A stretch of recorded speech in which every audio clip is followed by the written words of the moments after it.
Ativista do MST, Rosa Amorim, de 25 anos, foi eleita deputada estadual em Pernambuco. Nascida em um assentamento do movimento, ela garantiu uma cadeira na Assembleia Legislativa com mais de 39 mil votos. Jovem, negra, lésbica, atriz e estudante de teatro, Rosa afirma que é o MST quem produz comida de verdade no Brasil. O Revista Brasil TVT tem a honra de conversar agora com ela, Rosa Amorim. Olá, Rosa, tudo bem? Prazer falar contigo, seja bem-vinda. E antes de mais nada, parabéns pela sua eleição como deputada estadual aí em Pernambuco. Obrigada a todos que nos assistem. Só uma correção, foram mais de 42 mil votos que nós tivemos. É uma correção importante, visto que voto é algo muito difícil e batalhador. É verdade.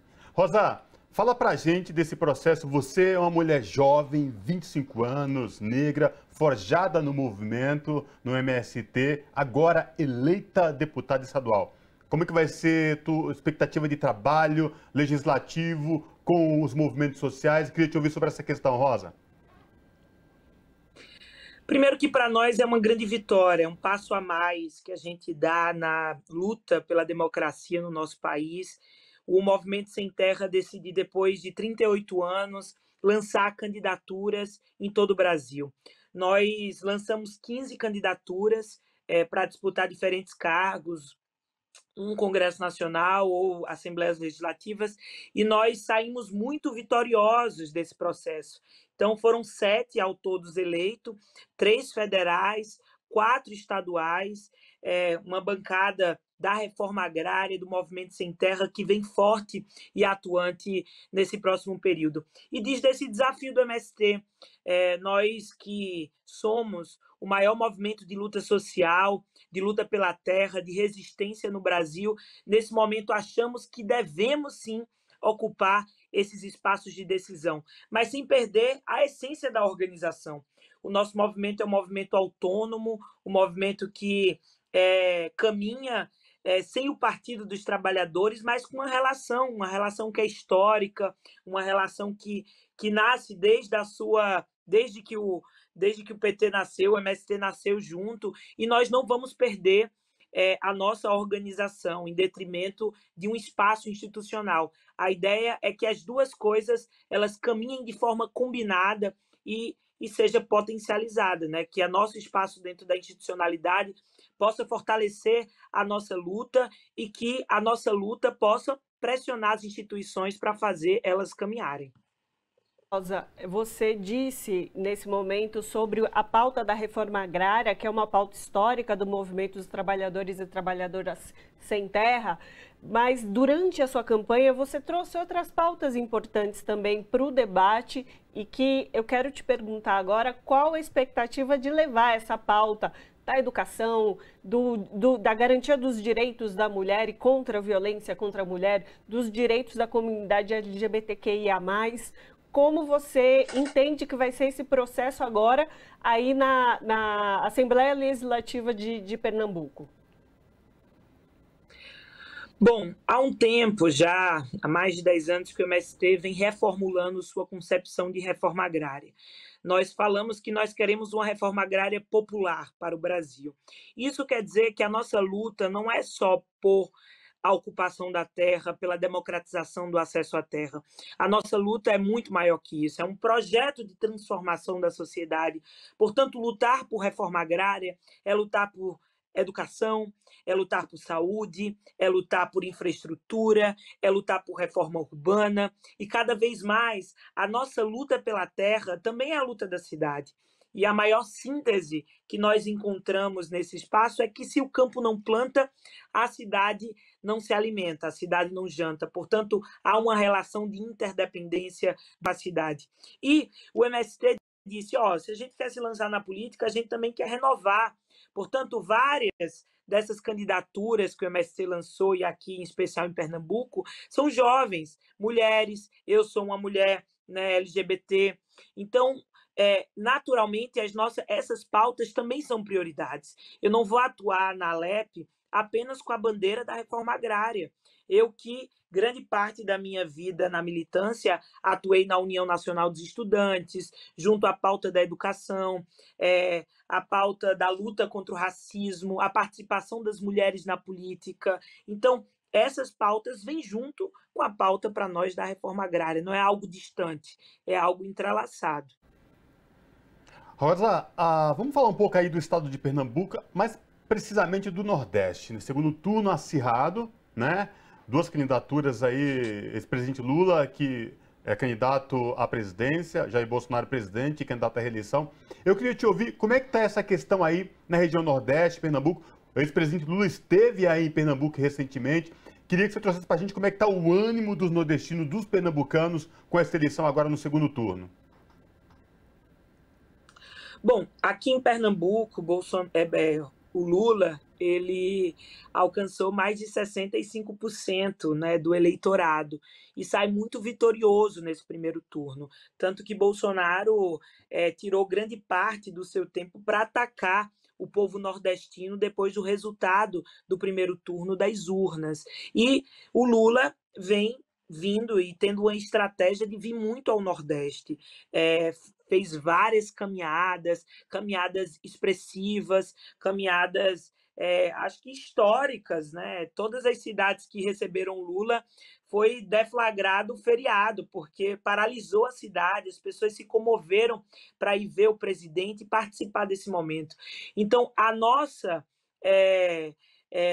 estratégia aqui no Nordeste, posso falar a nível de Nordeste, é aumentar a votação de Lula, caso a gente tenha alguma surpresa também no Sudeste, que a gente possa segurar e alargar a votação do nosso presidente aqui no Nordeste. E aqui em Pernambuco, só uma cidade, o Bolsonaro ganhou, mas ainda muito apertado, e a nossa meta aqui é zerar as cidades, 100% Lula, e estamos caminhando para isso. Acho que estamos fazendo uma campanha muito bonita, muito expressiva, aquele sentimento do medo que, de alguma forma, talvez tomou conta no primeiro turno, no segundo turno isso não está sendo uma questão, as pessoas estão querendo vestir a camisa vermelha, a gente já sente essa onda vermelha tomando conta das principais cidades aqui do Nordeste, onde eu pude circular, e aqui no Recife, que é o local que eu resido, há um espírito muito favorável de colocar a campanha do presidente Lula na rua.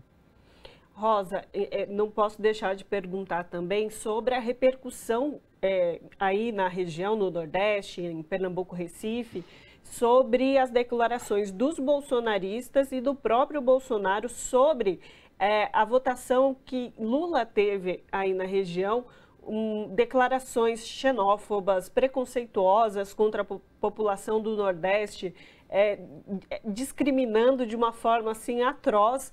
Qual foi a repercussão com a população, com o povo aí do Nordeste e como que você avaliou a ida também de Bolsonaro ao Nordeste?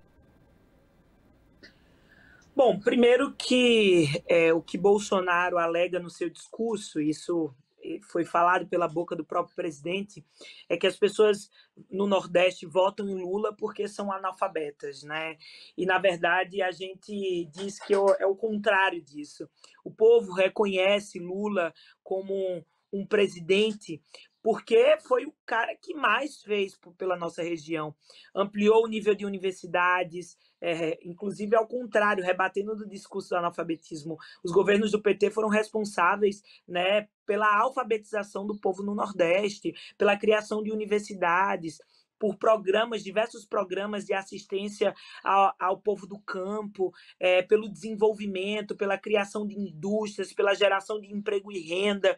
Então, por isso que há um reconhecimento do povo nordestino sobre o Lula, que inclusive é nordestino, pernambucano e vem da mesma região que eu aqui, que é o Agreste Pernambucano, uma cidade bem próxima a que eu nasci. Então, faz toda a diferença a gente ter um nordestino na presidência da República que olha para a nossa região, que é historicamente a região mais carente, a região com mais dificuldade de acesso à água, à educação, ao desenvolvimento, e que a gente teve um respiro nos governos do PT. E é por isso que é motivo de muito ódio dos bolsonaristas. E é por isso que eu digo, Bolsonaro, ele veio um dia antes da vinda de Lula no Recife.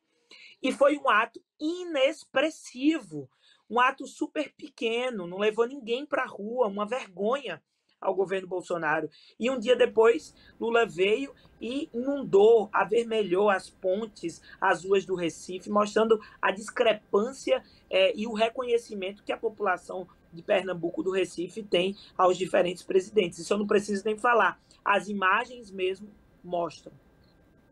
Rosa, vamos falar um pouco de legados, né? O Nordeste sempre, em governos anteriores a Lula, Dilma, era uma ponta meio que esquecida para todos. Aí nós temos um legado muito grande. Eu queria te ouvir sobre um ponto que vem sendo muito usado na campanha de Bolsonaro, quando ele fala da questão da transposição do São Francisco, Rosa. Para quem é nordestino, aí em Pernambuco, sabe essa questão, o quanto quem mora no Agreste, no sertão pernambucano, o quanto a água é importante, né? E governos Lula e Dilma, mais de 80% da obra de canalização da transposição de São Francisco, que beneficiou milhares e milhares, principalmente aqueles agricultores afastados da cidade que moravam no campo. Eu queria te ouvir sobre essa questão, Rosa. Uhum. Para nós, a questão da água, sem dúvida, ela é central. Para quem vive no campo, para quem vive no Agreste e no sertão de Pernambuco e parte do Nordeste. Nós temos dificuldade no acesso à água e, mais do que o São Francisco, queria falar sobre isso, também a criação da política das cisternas, né? Do recolhimento da água, que isso foram programas que foram efetivados durante os governos petistas. E Bolsonaro, inclusive, fala muitos dados falsos. Inclusive, peço para quem está assistindo que vá pesquisar sobre a quantidade de cisternas que foram criadas para a população do Nordeste que vive na zona rural nesse período de Bolsonaro. É zero.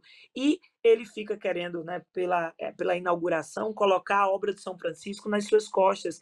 Mas o povo nordestino reconhece e sabe, foram anos e anos de construção da transposição, que nesse momento, obviamente, também foi construídas com muitas contradições, com muitas falas positivas e negativas, mas eu acho que é importante, o povo reconhece que a transposição do São Francisco ela é importante para o processo, posso dizer assim, de democratização do acesso à água e ver o rio correr por diferentes vias e chegar àquela população agricultora rural, aquela população que precisa desse abastecimento para poder sobreviver.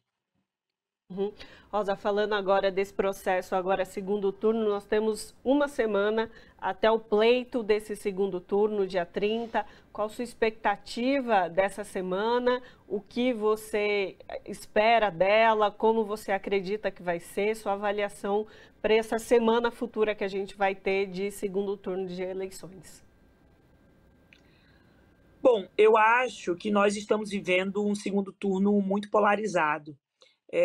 Acho que as coisas não necessariamente estão dadas, muita coisa pode acontecer. Acho que as próprias pesquisas denunciam isso, de que a gente está num campo de acirramento, mas o que nós colocamos como desafio nosso é não sair para a rua, né? Eu acho que enquanto movimentos populares, partidos políticos, nós estamos fazendo um grande movimento de diálogo com a população, de combate às fake news. Inclusive, grande parte do nosso tempo é tirado a combater as mentiras que são disseminadas pelo governo Bolsonaro, pela sua base. E nós temos 3 campos de atuação. Um campo que é nas redes sociais, nesse lugar de rebater as notícias falsas, as matérias falsas, mas também fazer um campo de disputa do projeto político que representa o projeto do presidente Lula. O nosso segundo campo de atuação é nas ruas, por meio dos comitês populares de Lula, por meio dos comitês populares de resistência. Foram milhares criados nesse período de campanha e nós estamos com eles nas periferias, nos espaços que é possível a gente ainda mudar a votação. E esses 2 campos de atuação e um terceiro, que é efetivamente no dia 30, a gente conseguir incentivar as pessoas a saírem de casa para ir votar no dia 30, exercer a democracia, que é muito importante, visto que uma parcela da população não se estimulou para ir votar e exercer a democracia no primeiro turno, e a gente acha e incentiva muito a participação política das pessoas para ir para as urnas votar. Maravilha, então a gente te parabeniza mais uma vez pela sua eleição aí em Pernambuco, para a Assembleia Legislativa de Pernambuco. Então conversamos com Rosa Amorim, que é do Movimento dos Trabalhadores e Trabalhadoras Sem Terra, e agora deputada estadual eleita pelo estado de Pernambuco. Muito obrigada pela sua participação conosco aqui hoje. Obrigada, até logo. Abraço. Abraço.